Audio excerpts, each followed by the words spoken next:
Kapag pinapahod ka na. Kaya nga eh. Tangina na. Mamamatay kang walang bisyo, no?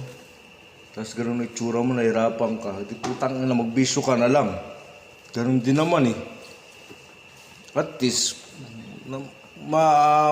majajabdan ka ng nakangiti kasi nagbisyo ka eh.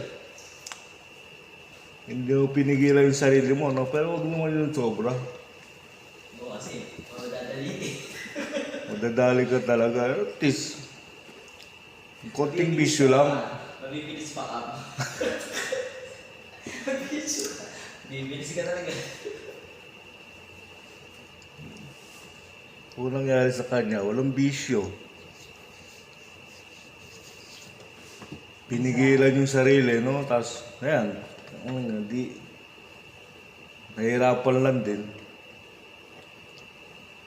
Kaya kaya mayayaman pagka, ano yan eh, nakita mo di ba nag-jogging na sila.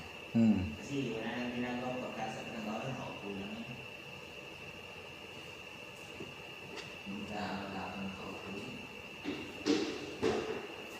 Maghapon magdamag na nakaupo, no? Ito sarap po blue. Kaya yan sila pagka ano, talagang, sa previous project ko, ganun nakikita ko sa mga boss na ina-assist ko dun. Nag-assist ako ng meeting. Ang haba ng meeting, aabot ng 3-4 na oras. Mag-serve ka ng kape. Tapos nandun lang sila, nakaupo lang, no? Ito lang. Business talaga na ano.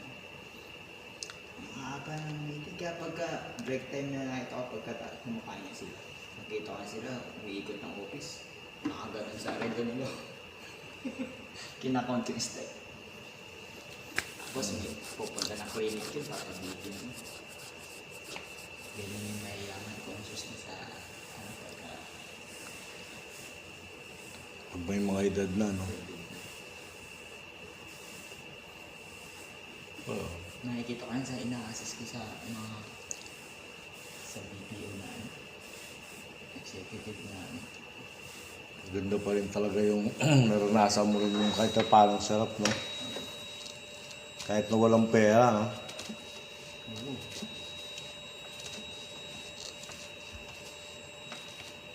Ang na-assist ko yung dati na ano na talagang yung parang cover-cover yung president ng ano, CEO ng Jollibee. Oh? Kasi nag-merge sila ng ano ng previous project and ano, parang kinuha sila endorsement yan. As di ano, meeting sila sa ano sa executive office, executive room, boardroom. Adi ang nagdala sila ng Jollibee pati yung mascot nagdala nila. Yung CEO nila nagkakamay. Yung mismo sana, no?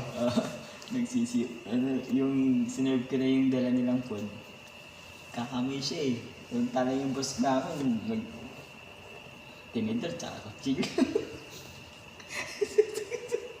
Magtake ko dun sa siya ni Jollibee, kakamay.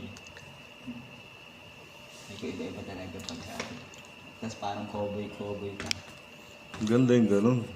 Yung ano. Kaya yan. Ay. Oh? Oo.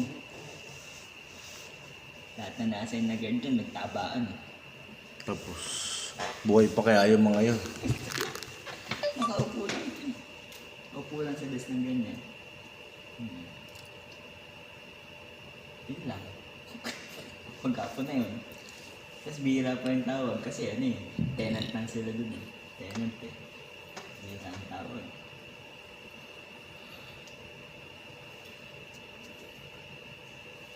May tatawag mo, itatransfer mo rin sa ano, sa employee. Ang pinakatrabaho lang nila dun yung gartor tapos aircon. Check lang. Kaya yung mga ano dun, umulobo. Yung fighter fish, ganun na. Yung dumating yung fighter fish, ganun na. Hindi na pantay yung fish, palabo. Hindi. Madami pang bigay ang empleyado dun. Tataba talaga yung mga yun. Tanong kung buhay pa yung mga yun, no? Ano na yung panggabi na na-assign dun? Halos araw-araw pang gabi, no? Isa lang na ang guard doon, tapos apat na floor. Electric no. Pagkarubing na ano, papatayin niya lang yung ilaw pag wala na empleyado. Yung empleyado umuwi alas 6. Alas 6 ng hapon. Tapos simula pa lang ng duty min, alas 6.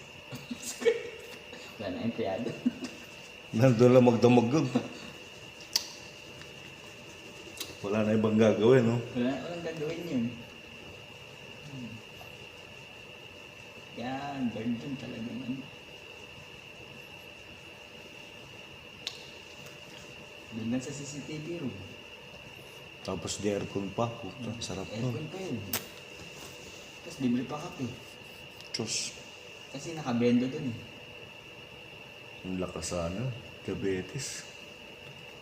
Libre pa fruits. Kasi ang fruits dun araw-araw. Ayun, sa prutas maganda. Frutas, saging. Yan. Ang lagi namin sinaserve doon, saging. Saging, ubas, yan, tas apple. Yan yung madalas yun. Tapos pag may birthday ka ng doon ka lang tatagal pag may birthday na empleyado. Sinabot sila alas 8. Pero walang Doon mismo nag-ano? Kasi mayroong pantry doon eh. Alas, siguro itong Halloween ito, yan. Pantry yan. Ang pangit lang doon kasi 4 na floor. Tapos ang housekeeping doon, 2. Ilang floor? 4. Tapos 2 ang housekeeping. Hindi naman ganong trabaho yata. Office yun. Carpet yun. Magpa-polisher ka rin doon. Oh? Oo. Tapos lahat di ano pa, di computer, di carpet. Computer pa. Lahat ng carpet. Table, pupunasan mo. Ilan ang table doon? Ang empleyado doon sa isang, sa isang floor, nasa 100 plus. Tapos dalawa lang kayo. Dalawa lang kami. Tapos all around pa kami doon. Pag nga may board meeting ang ganyan, ikaw ma-assign. Doon ka lang. Ikaw mag-iinis, doon ka lang. Ikaw magsiserve ng pagkain na lang. Ikaw mag-plating ka doon. Yung alam mo sa resto, paano yung plating sa resto doon? Nice. Kaya natuto mo plating doon eh. Pati mag-serve ng kung paano yung 3 yung tinidor doon.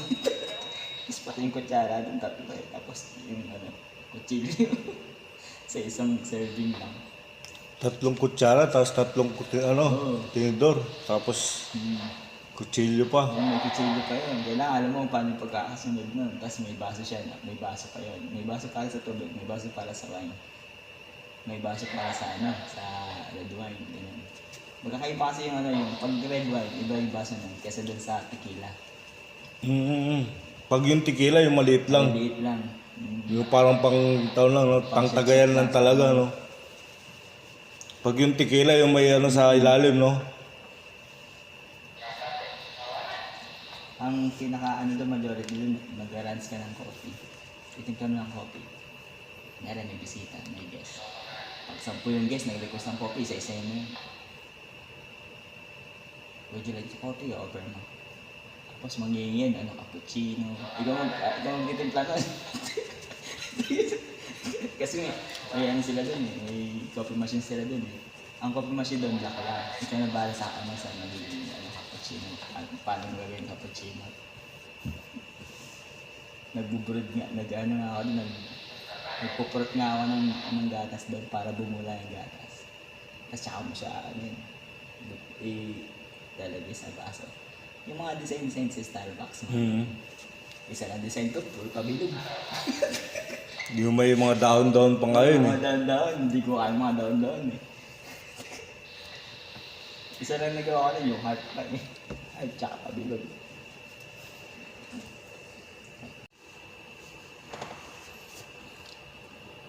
Kaya yung mga na pupunta sa amin na housekeeping. Maayaw. Oh? Bakit?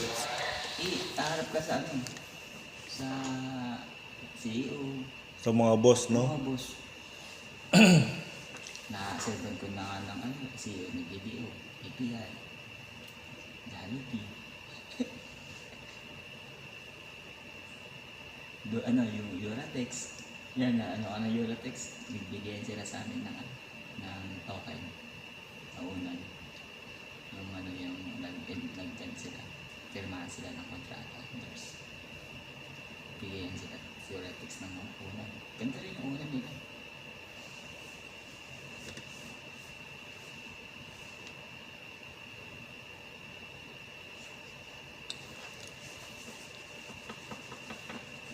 Kaya lang, more on documents kasi doon. Puro dokumento yung ano. Magpapiling ka doon. Ang hirap nun. Ikaw lang mag-isa magpapiling, ang dami-dami, no? Tapos pagka may dumating pa ng docs, i-encode mo pa yun. Tangina, housekeeping ka, tapos ikaw gagawa nun. I-encode mo yun sa logbook.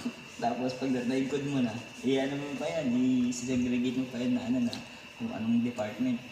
Tapos nadala mo sa empleyado. Sabi ko nga yung ibang housekeeping na napupunta doon pag may nag-leave sa amin.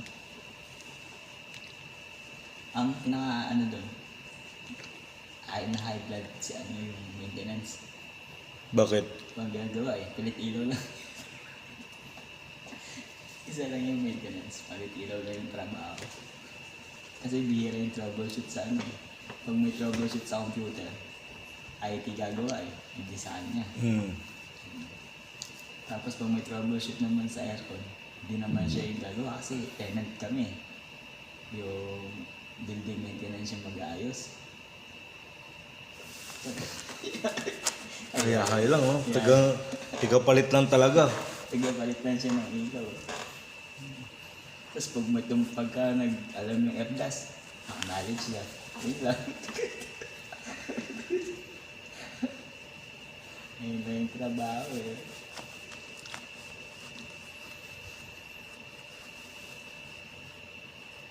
Nag-OT pa yun. Nag-OT pa lang, papalit na ng ilaw, no? Yan, naabot ng high blood, tapos yung gout niya dito. Nagka-gout siya dito. Ikaw ba nun, buong duty mo, nakaupo ka, tapos kakain. Tapos may ilig ka sa pares. Naabot siya ng gout dito. Mga magaganto niya. Tapos yung sahod niya, hindi niya pinagsusugal lang.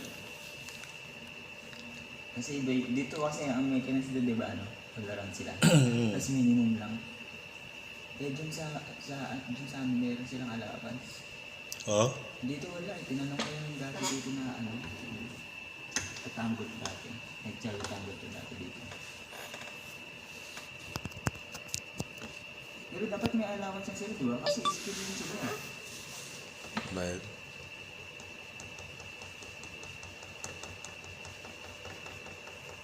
Lugi man.